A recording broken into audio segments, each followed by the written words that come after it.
Yeah, everyone's healed, right? That's what I wanted to make sure Yep. of. Yeah, everyone's up to snuff. Okay, let's begin the episode by talking. Let's go to Folka first. You notice Folka standing alone, arms crossed, sporting a deadly scowl. Uh, Hey, Folka, is everything alright? Ah! yeah, we're doing great. Our leader is hunting us down, we've been kidnapped by witches, and now we're arguing about how many dredge we can save along the way.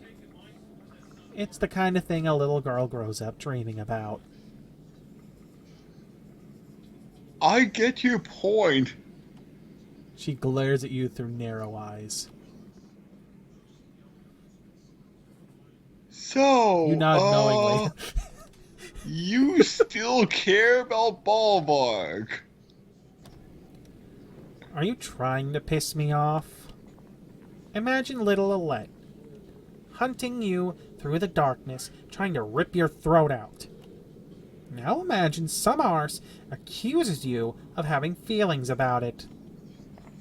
You notice Folka's hand instinctively go to the axe Bulwark had thrown at Ivan a few days back.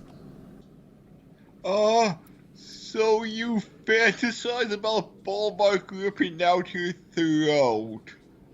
Uh, what do you plan to do with that axe? Its name is Claw, and what I plan to do with it is my business. So, is everybody naming their weapons now? Yes, Martha and I can talk to Claw for you, Ivor. Can we agree to keep that tucked away and nowhere near him? I wouldn't be giving it to anyone, especially not that one.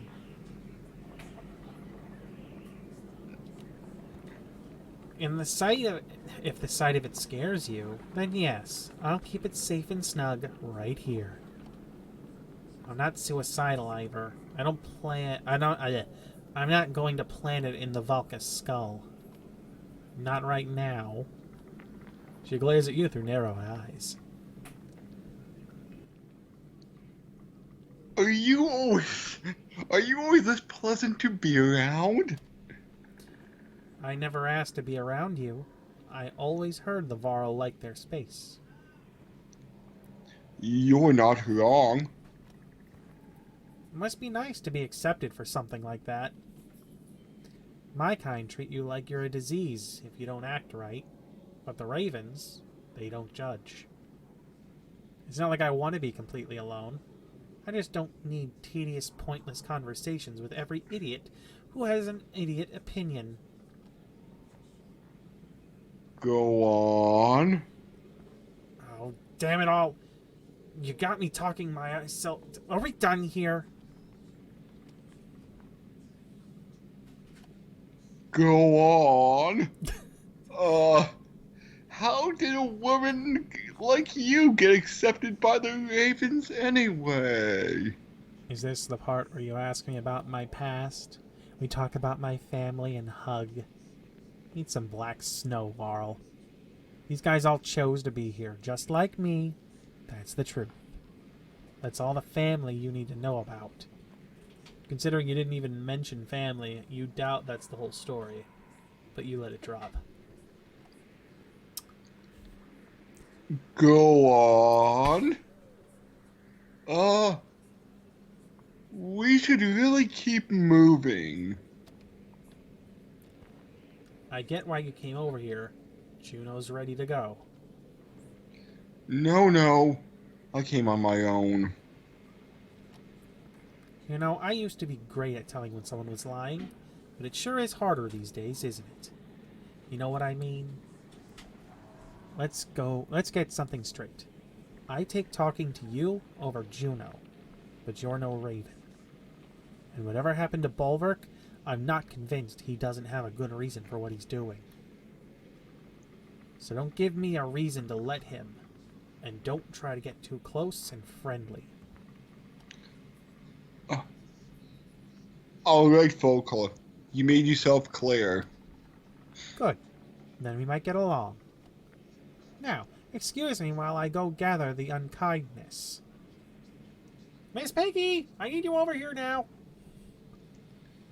Unkindness? That's what I call the flock of ravens, Ivor. Fitting, don't you think?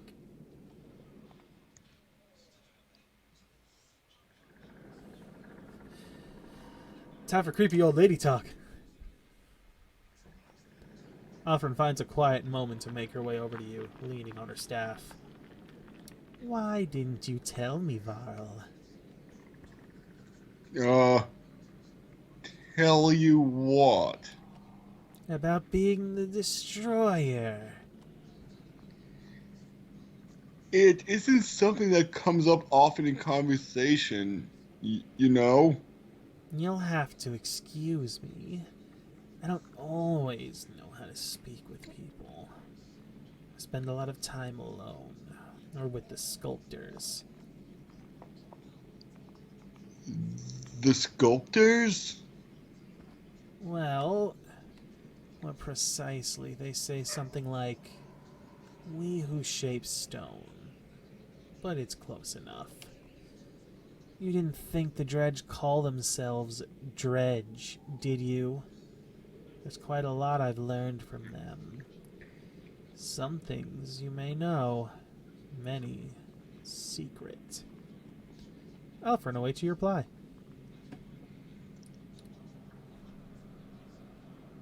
What kind of secrets are you talking about? What? For nothing? I'm nothing if not a trader of knowledge. You know, the rarer secrets don't come cheap. How about this? In exchange for you telling me how you became the destroyer, I'll tell you something you may find quite important. What do you say?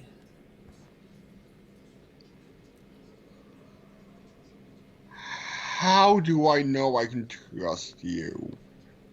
Trust me to do what? Not chisel it on a godstone. I suppose that's for you to decide. What do you say?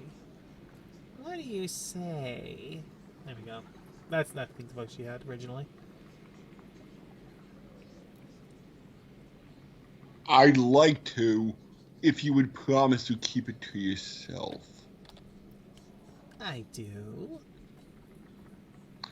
The Sundar I killed, Raze, or Raze, I don't quite know what his name was, but it was no legendary battle. When I brought her head back to the other Varl, they've kind of invented their own stories.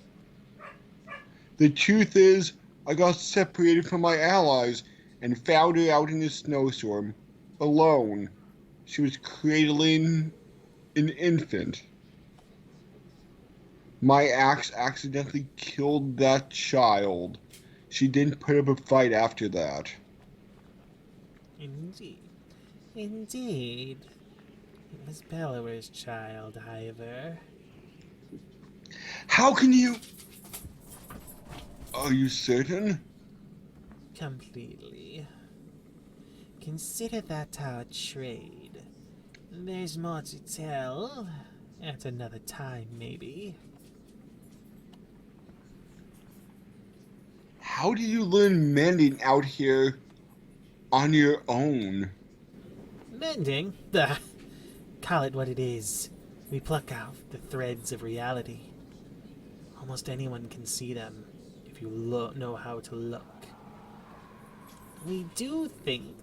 who do you think taught the teachers? The gods. And who taught the gods? Even godlier gods. Anyway, you see my point. Don't think so highly of your Mender friends. They're more dangerous than they let on. How do you mean? I trained to be a Mender when I was just a girl. They tried to kill me. Believe it or not, the Varl right there was the one sent to do it. She points to the figure of Bercy snoozing hard on the hard ground. I don't think he even remembers me. I looked a little different back then. But I escaped. Not before learning some things. They train their simple-minded menders to heal stubbed toes and raise walls. It's a fine distraction from the powers the Valka really wield. But if an apprentice doesn't have the skill to control their powers, they're a threat to the mender's reputation. And if you show too much skill, well, you're an even bigger threat. The sculptors see you as a friend? Oh, whoops. Fine. I'm sorry. I'm gonna switch back to using my mouse because that's the second time I've done that. Just one more thing. Alfred looks at you with curiosity. Are those viral horns on your staff? They look too small to be Varl horns. Alfred laughs with genuine mirth. Nothing to worry about either.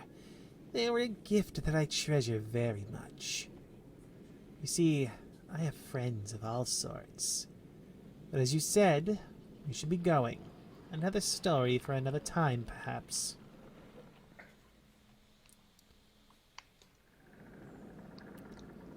Alright, I think we're ready to go. Don't need to rest. Yes. We've leveled as much as we want to level. Fuck you people. We don't need you. We don't need your money or your items. Although I'm very curious what it would have been.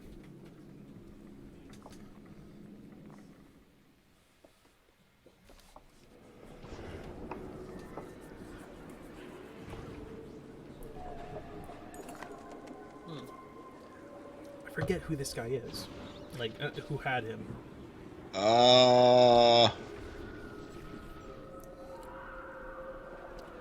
I guess I'll take him, I guess. Okay. Does it worry anyone else that they've somehow gotten ahead of us? Asked Valgard.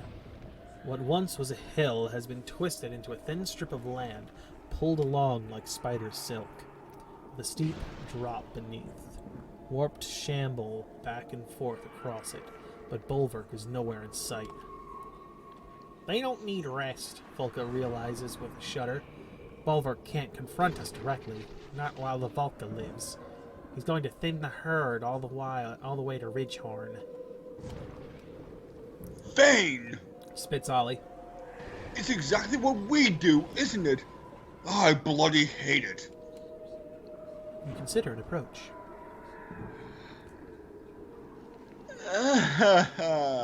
I'm going to ask Volka's tactical advice. If it were us, we'd lure him across, lay archers to hit him with from the wings, while spears come up to fill the retreat, says Volka. Something tells me the warped can't coordinate like the Ravens, though. But what would Bulwark do with a bunch of drunk idiots? Vulcan mutters, and thinks for a while. He'd make it look like a trap, so we try to get fancy. My gut says we just rush it. Ollie has already drawn an axe. I'm going to take the first option. Fight your way across the bridge quickly? Yes. Nobody stops Nobody stops until we're across. You bark. The ravens advance quickly. The warped are slow to respond. Slingers! Shouts Volka, noting warped dredge hiding over the ridge. Rush 'em! Time to try out a newly leveled up team. As much as I want to level Volka. Yeah, I'm going to leave her in, actually.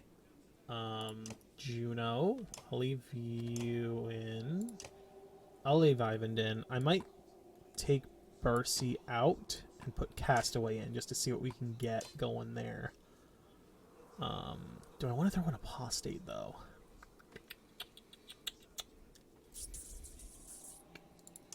Oh yeah, Valgar can level.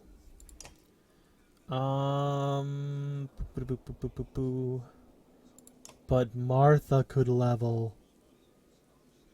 Yes, Martha. We would like to be level 9. you want to Or throw possibly in? You want to 10. throw in the 19 to do that? Are you serious? Maybe. I mean, I know you wanted to save the renown, but I'm asking, is that what you want to do? Maybe we'll give him a promotion after this fight. All right. Do you want to put Coomer in? Honestly, if I remember correctly, the next 2 levels are 21 and 22, so he doesn't need any kills to get to level 10. Or 21 and 24, I mean. Okay, So he should be fine to get to level 10 as is. We just need the renown for it. Okay, so we should get enough renown out of this fight so we'll be safe, even though we're going to lose 29, bringing him up to level 10. I'm trying to think if I want to leave. Fopa needs 2 kills. So do you.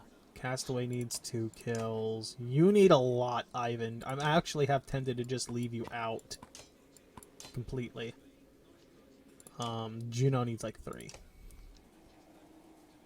Yeah, because Ivan's just so far behind. Because like the guy's a support. Him getting kills isn't likely to happen outside of his lightning. But goddamn, is that lightning good though? Let's drop Folka, I guess. And put Ivan back in. And Juno with her resurrection ability. Yeah, Juno just won't die, quite literally. And we will fight on the next episode. That could have gone worse. It's a ringing endorsement there, Ollie. Ringing endorsement, if I do say so myself. So, we'll catch everybody on the next episode when the battle starts.